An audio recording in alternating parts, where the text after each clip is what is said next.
자, 오늘도 제가 참고될 만한 사례를 하나 소개해 드리겠습니다.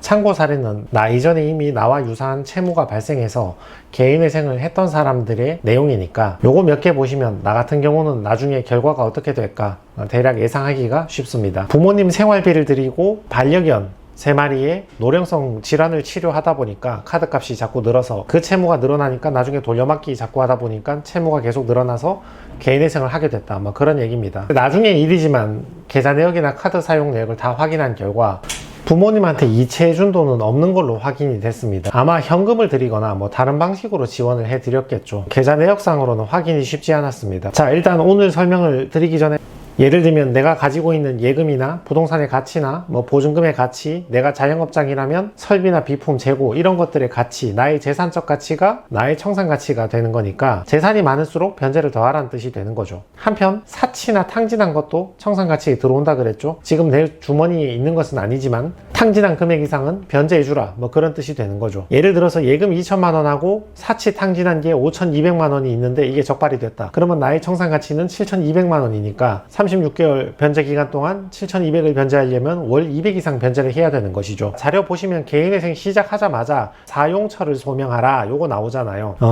어떤 은행에서 1,000만 원 빌렸으면 기존 은행 채무 변제하는데 200만 원 쓰고 카드값 내는데 400만 원 쓰고 캐피탈 변제하는데 300만 원 썼다. 그리고 월세 100만 원 냈다. 이러면 합계가 1,000만 원이 되잖아요. 그러면 빌린 것도 1,000만 원, 나간 것도 1,000만 원이니까 두 개가 일치가 하니까 어디에 썼는지 소명이 다 되는 거죠. 그리고 그 밑에 보시면 주식 코인 한 사람들은 잔고 현황을 보고하라고 하잖아요. 주식 코인 같은 경우는 그 잔액 가치도 나의 재산 가치니까 키움증권에 보면 금일 시세로 내 주식 계좌 가치가 얼마 있다 이게 나와 있잖아요. 그 금액을 청산 가치에 반영하는 거죠. 남아있는 주식 코인도 나의 재산이잖아요. 그러니까 청산 가치에 반영해야죠. 그 다음 페이지 보시면 대환 대출 하셨으면 완전증명서 제출하시고 최종적인 대출금 사용처를 소명하시기 바랍니다. 대환 대출 돌려막기 있잖아요. 여기 빌려서 저기 갚았다. 이런 거는 큰 문제가 안 생기거든요. 대환 대출은 결국 대출을 연장한 것에 불과하잖아요. 이쪽 카드 사이에서 빌려서 저쪽 카드 갚았다. 이렇게 되니까 대환 대출은 문제가 안 되고, 대출을 받았는데 흘러가서 최종 사용처를 봤더니 도박자금, 토토, 게임머니, 유흥비, 지인 채무 변제, 소명 못하는 금액, 과도한 생활비, 낭비, 명품, 고가 물건 구입, 가족한테 생활비 준 거 중에 한 번에 50만 원 이상 준 거, 성형, 지인들한테 30만 원 이상 선물 구매, 이런 것들은 부당하게 사용한 것이니까 청산 가치에 반영해라. 다시 말해서 변제를 더하라, 그런 뜻이 됩니다. 그 다음 보시면 신용카드 사용 내역 제출하라고 하죠. 최근 1년간 신용카드 사용한 내역, 이용 명세서 제출하시고 건당 50만 원 이상 긁으신 거 그 어디 썼는지 사용처 한번 보자, 그런 취지가 됩니다. 대체로는 1년치나 2년치 정도만 물어보거든요. 물론 그런 법이 있는 건 아니에요. 회생위원이 사용처가 많이 이상하다고 생각하면 아주 예전 것도 물어볼 수 있는데 대체로는 1년이나 2년 정도만 물어보니까 이 채무자 같이 과소비가 많은 사람은 카드 사용 내역 1년만 물어보고 넘어가면 운이 좋은 거죠. 1년치에 대해서만 문제를 삼는 것이니까. 퇴직금 이것도 물어봅니다. 최근에 직장 많이 바뀌신 분들 있잖아요. 얼마 전에 퇴직해서 이직하신 분들은 이전 직장에서 받은 퇴직금 있을 거 아니에요. 그거 어디 썼는지 물어보는 거죠. 이게 이분 카드 사용 내역인데 보시면 동물병원에서 50만 원, 200만 원 이런 식으로 지속적으로 지출이 되고 있습니다. 물론 이제 채무자 입장에서는 내 반려동물이고 내 가족 같은 동물을 치료했다 이렇게 생각을 할 수가 있는데, 그러니까 채무자의 생각이 틀렸다는 게 아니라 법원의 생각이나 채권자의 생각은 다를 수가 있잖아요. 내 생각에는 내 반려동물 치료했으니까 필수적인 생활비 같다고 느낄 수 있겠지만 법원 입장에서는 채권자하고 둘의 관계를 조정을 해야 되니까 이걸 사치나 탕진으로 볼 가능성도 매우 높거든요. 그러면 청산가치에 전액 또는 일부가 반영이 되는 거죠. 동물병원에 66만 원, 뭐 6만 9천 원 이렇게 지속적으로 사용을 하고 있습니다. 또 다른 신용카드 내역을 보면 현대아울렛 김포점 100만원, 98만원, 스타벅스, 삼성물산 현대아울렛, 네이버페이. 그래서 채무자가 신용카드 내역을 법원에 제출을 하게 되면 웬만하면 다 드러나는 거죠. 그 신용카드 사용 내역을 보면 사람의 소비 성향이란 게 드러나거든요. 그게 일관성이 있어요. 예를 들어서 소비나 사치 성향이 심하다 이런 분들은 이 뒤에 내용으로 넘어가도 일관성 있게 계속 사치 탕진, 예를 들어 쇼핑 좋아하시는 분들은 일관성 있게 계속 쇼핑을 하시거든요. 뒤에 보시면 이게 신세계 죽전점인 것 같은데 그 밑에가 롯데몰 김포점 김포점, 요것도 확대해서 보시면 코스트코, 쿠팡, 지마켓, 네이버페이, 현대아울렛, 롯데쇼핑, 코스트코, 지마켓, 신세계, 더 현대서울, 이거 여의도에 있는 것 같은데 현대아울렛, 김포점, 코스트코, 지마켓, 이런 식으로 쇼핑을 좋아하는 소비 성향은 다른 카드 내역을 봐도 지속적으로 쇼핑을 많이 계속하는 경우가 있다. 다른 카드 내역을 봐도 신세계 홈쇼핑, 현대아울렛,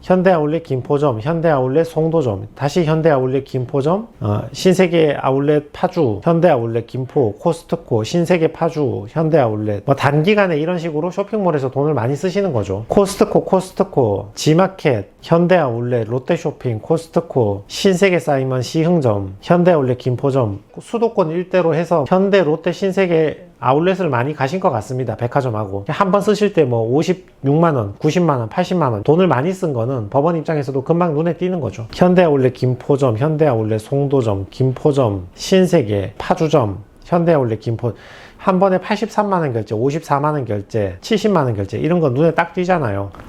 삼성물산 패션 부문, 현대아울렛, 더 현대서울, 이렇게 과소비 성향이 있는 분들은 신용카드 내역을 보면 대체로 일관성 있게 계속 과소비를 하는 경우가 많이 있죠. 그걸 이미 법원도 알고 있는 것이고, 그러면 법원에서 이렇게 보정 권고가 나오거든요. 카드 이용 내역 중에서 아래의 금액을 청산가치에 반영하시기 바랍니다. 이런 식으로 보정 권고를 내려준다고요. 이분 같은 경우는 최종적으로 150만원 급여에서 1인 생계비 125만원 빼고 월 25만원 변제, 36회 변제하니까 이분은 1000만원도 변제를 안 했네요. 930만원 변제하고 끝났네요. 제가 누차 다시 얘기를 드리지만 소득 150만원 이렇게 지나치게 저소득을 가지고 오면 기각될 위험성이 높거든요. 이 채무자가 운이 좋았어요. 이렇게 150 가지고 변제금 낮게 지나가는 게 예외적인 경우라고요. 이 사람은 과소비도 많았지만 신용카드 사용 내역은 1년만 검토를 했고 청산가치에도 반영될 거 많았는데 회생위원께서 마음이 좀 좋으신 분인 것 같았어요. 이 나이도 젊고 하니까 봐주려고 하신 것 같은데 청산가치도 아주 일부나 소액만 반영을 한 거죠. 어제 상담 전화하고 있는데 어떤 분이 그렇게 얘기하시더라고요. 이거 개인회생 신청하기 전에 소득을 낮추는 작업을 해야 된다는데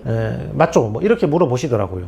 누가 그런 얘기를 했습니까? 제가 아는 변호사 중에는 아무도 그렇게 얘기하지 않습니다. 그렇게 해가지고 작은 소득을 구해가지고 누군가는 쉽게 통과를 하고 얼렁뚱땅 개시 결정을 받게 되지만 그게 채무자 본인이라는 보장은 없다니까요. 그 사람은 운 좋게 통과했지만 나 같은 경우는 괜히 월 소득의 진정성이 의심이 된다고 가짜 직장 아니냐고 괜히 안 받아도 될 조사를 더 받다가 되사건도 안 되고 더 힘들게 사건이 끝나는 경우가 많이 있잖아요. 반드시 내가 운이 좋다는 보장은 없으니까. 그러니까 개인회생 신청하실 때는 성실하게 좀 진정성 있게 신청하시는 게 좋다고 봅니다. 내가 실제로 열심히 일하는 직장 이런 걸 가지고 들어갈 생각을 해야지. 아닌 말로 남의 돈 갚으라는 것도 아니고 내가 쓴 돈 갚는 건데. 그래서 이분 같은 경우는 변제율은 최종적으로 10% 나온 거죠. 청산가치 860만원 나왔는데 방금 보셨지만 과소비가 많잖아요. 이분 채무 내역의 대부분이 카드값 과소비인데 청산가치 만약에 법원에서 반영하려고 작정했으면 이것보다 훨씬 많은 금액 을 반영해서 150만원 월급으로 변제 자체가 불가능해질 수도 있었는데 회생 진행 자체가 안 될 수도 있었는데 이분은 운이 좋았습니다. 그래서 전체 채무액 9,100만원 중에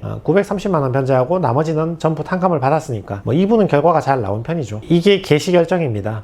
채무자에 대하여 개인회생 절차를 개시한다 결정 내려주고 이의신청, 채권자의 이의신청 기간은 언제까지다, 그리고 그 기간 끝나자마자 채권자 집회기일 언제 어디서 열리니까 이날 출석해라, 뭐 이런 취지입니다. 네, 그렇습니다.